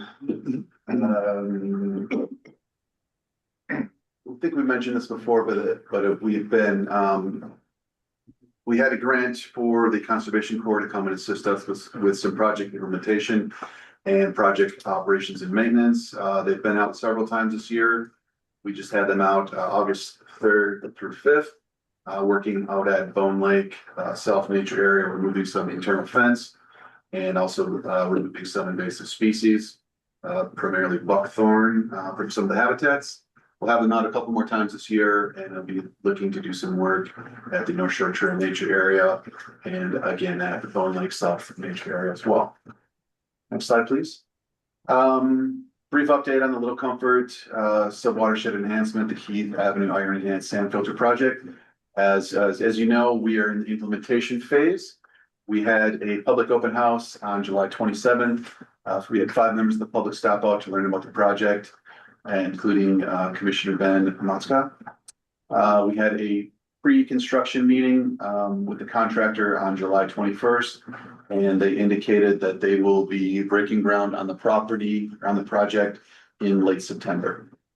We also have a groundbreaking ceremony that we're working on and planning as well to get folks out there to educate and get the word out about the project and also some further opportunities as well. I drove by and talked to them through my window of the car because it was really hot. And they were all alone underneath that big tent at that point. We did have some people stop out and had some good conversations. That's good. As we discussed earlier, the Green Infrastructure Project or the East Comfort Pond Project, we'll be moving forward on that, reaching out with 2 landowners into the city to get those agreements in place, and then also working a little bit on the permitting aspects of the project here before coming back to the board to get permission to move forward after looking at some of those potential issues and risks that were identified. Bone Lake South Nature Area Restoration, as I mentioned earlier, we've had the Conservation Corps crew out there removing some of the internal fence, had much of the external fence replaced, and we'll be replacing the last section here this fall. We are working on the management plan, which we presented here today, and I'm looking forward to any comments that the managers may have on that. We also approved the scope of work for EOR to begin feasibility on the Northern Wetland Restoration Area at the last board meeting, I believe it was. The EOR crew was out there, I believe today, looking at the wetlands, doing some wetland surveys, delineation work. And then we also are continuing to assess the parking lot and access for the property and hope to figure out a path forward on that here this fall. Yeah. Can I ask a question about that again? Yes. Maybe we dealt with it, but have we calculated the acre feet of storage that this property will provide us? We have some information based on topography. Mhm. But that is the maximum amount that you could possibly fit on the landscape. Mhm. We have to justify that, or not justify, but look at current conditions, look at permitting, look at other structures and other aspects of the Mhm. landscape as well to determine what we can legally do on there with, you know, the permitting that's. Well, I thought just as naturally open, leaving that naturally open, it's gotta have some sink value for flooding. So if we could incorporate that kind of scientific data so that everybody knows that this has dual purposes. Yes, It's not just for the enjoyment, it's not for just, you know, keeping the nature part of our world, you know, pristine, but it also has value from a flooding standpoint. very much so. Yeah. And if you recall, part of the statement of work for EOR in the feasibility study will be to look at potential storage Okay. opportunities, especially in that northern lobe of the wetland complex. If you recall, there's some nice tamarack swamp in the Mhm. southern part, and that is very sensitive to changes in hydrology. So we'll have to consider that when designing Okay. any sort of flood storage on Okay. the property. Well, can't you just use this land as it is, as open? Do you have to build something else? Or doesn't it have natural value just as it is? There is natural value as it Okay. is. We believe that there has been some alteration of the hydrology in that system in the past. So we're looking at Restoring that. potentially restoring that. Okay. And getting some Right. additional flood storage. Okay, Mike, go ahead. Madam President, managers, prior to pursuing this, well, one, again, from the aerial photography, looking at the barn, so one thing is that, so the reference to the wetland restoration feasibility work is that, again, manure laden wetland Yeah. soils there in the north end, so That's true. Manager Baki, you will be pleased to know that Bone Lake will get even cleaner after this project is completed. But it will also provide more, that, just like the Bixby project and others, it provides storage capacity Mhm. in there. But prior to all that, we had EOR do some analysis of that hydrology component. And it was determined at that point that with a berm, they could or the property could, in theory, handle even a 1,000-year storm, Oh, wow. you know, Okay. being held back on the property. But again, you know, there's a lot of components to evaluating that, but that's the potential Mhm. there. So the district will evaluate those things. And again, as noted, we don't want to harm sensitive ecosystems already. So Right. there would be that balance of continuing to enhance the ecological value of the property, plus that improved water quality, secondary benefit of storage as Fantastic. well. Oh, that's wonderful. I believe there might be one more slide. Yes, School Lake agricultural BMPs. If you recall, we do have some grant funds still available to do some work in this sub watershed. We had been working with the landowner and it kind of completed the work that they were interested in on their lands. And now we're looking for additional opportunities in the same sub watershed to spend those remaining funds. This is School Lake in our sub-watershed. In the Yeah, Little Little Comfort, yeah.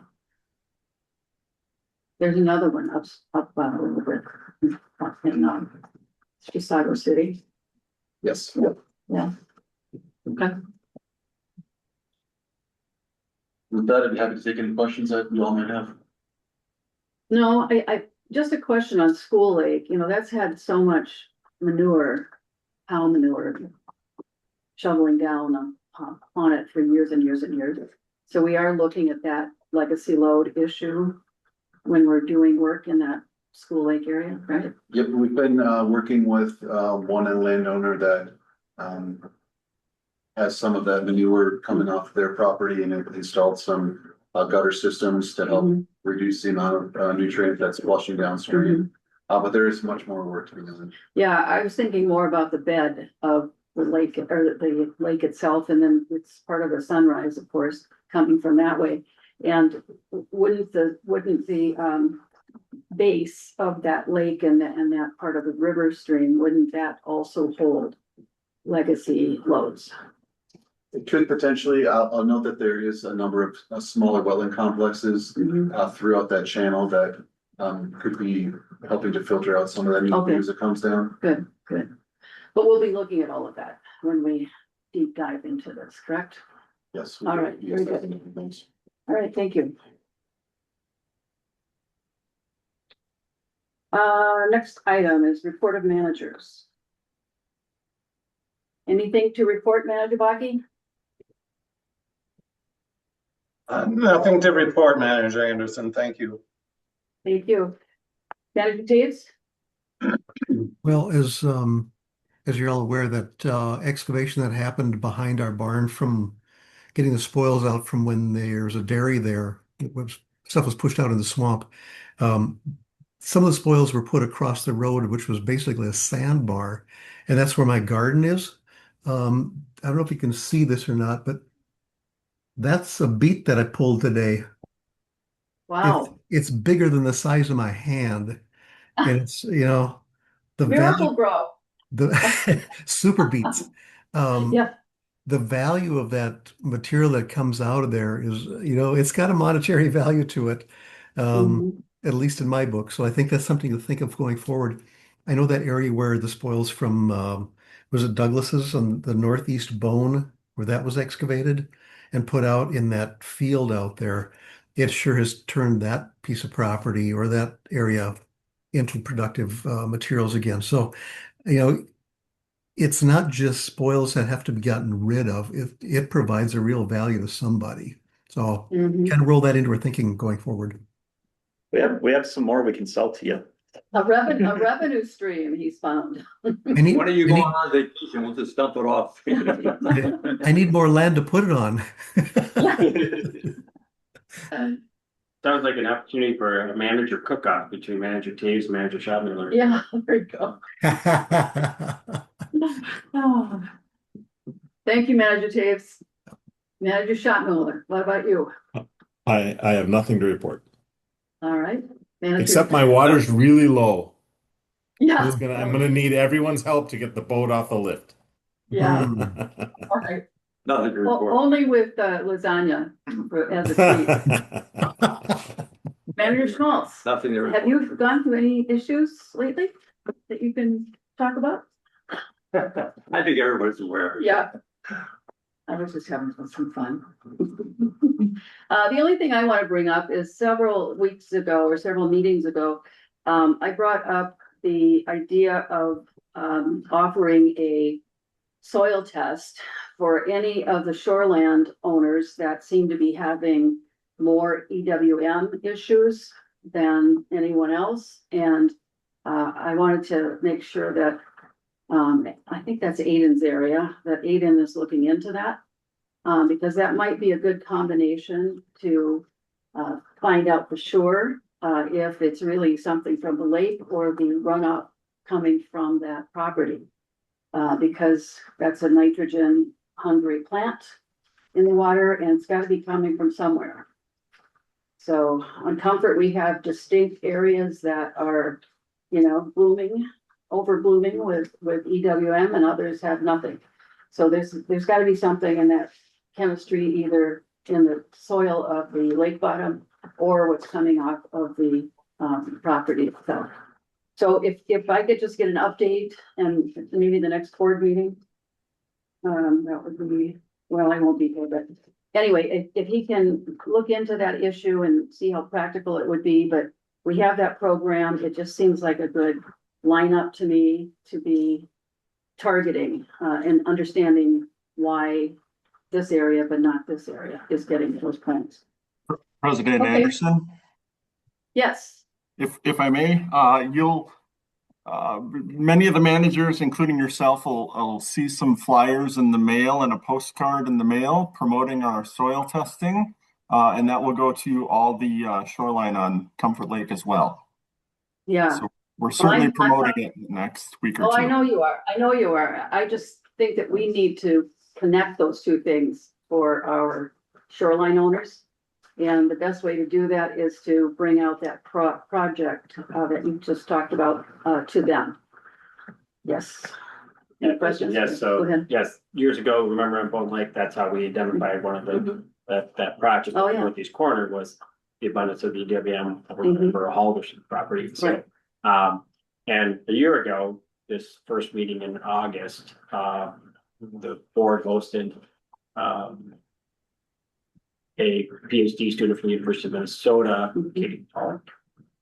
Yeah, on this very topic as well, in terms of nitrogen within the lake ecology systems, and really brought to light then again how much of an impact it is. We think about phosphorus all the time, and we talked about that earlier in quantification. Nitrogen is more challenging, but it's very much equally damaging, if you Catalyst, will, yeah. right, you know, for and it is something that I think we really need to start leaning in on, is that people are inadvertently, fertilizing the lake. Yeah. Because they don't recognize that, especially for nitrogen fertilizer, how mobile it is. Yeah. Meaning that it can dissolve and then quite quickly get into the water column, and then utilize, there was just recently something, a site that I got in on an email on Forest Lake over by the second ball landing over there, where there was an abundance of wild celery.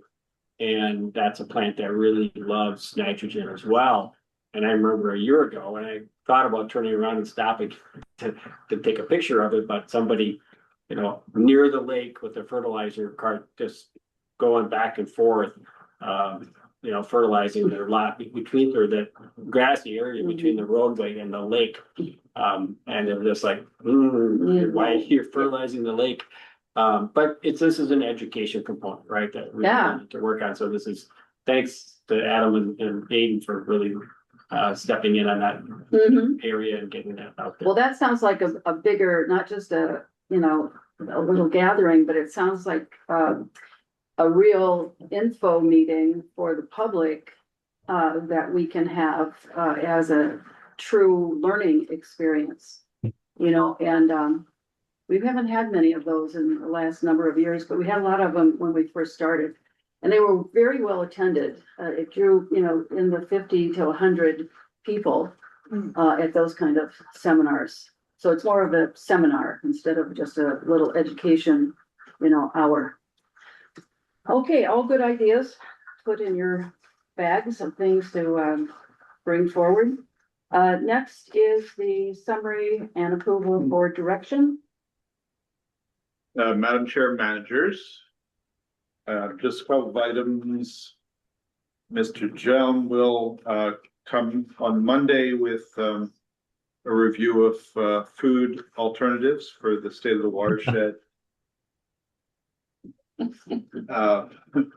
And then President Anderson asked that staff develop a way to articulate to the public the flood resilience benefits of the Bone Lake South property. And then this last item of President Anderson asking for an update about Mr. Reed's coordination of soil testing with Lakeshore EWM homeowners.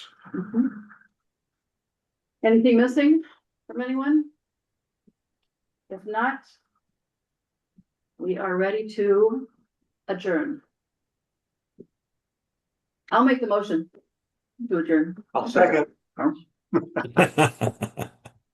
right, Manager Schottmuller, Aye. Manager Baki, Aye. Manager Taves, Aye. Manager Schmaltz, Aye. President Anderson. Aye. Thank you all for a great meeting. Lots of good conversation here, and we'll catch you up on the issue with the appointment process at another date. Thank you very much. Good night. Good night. Good night. 8:29. Yeah.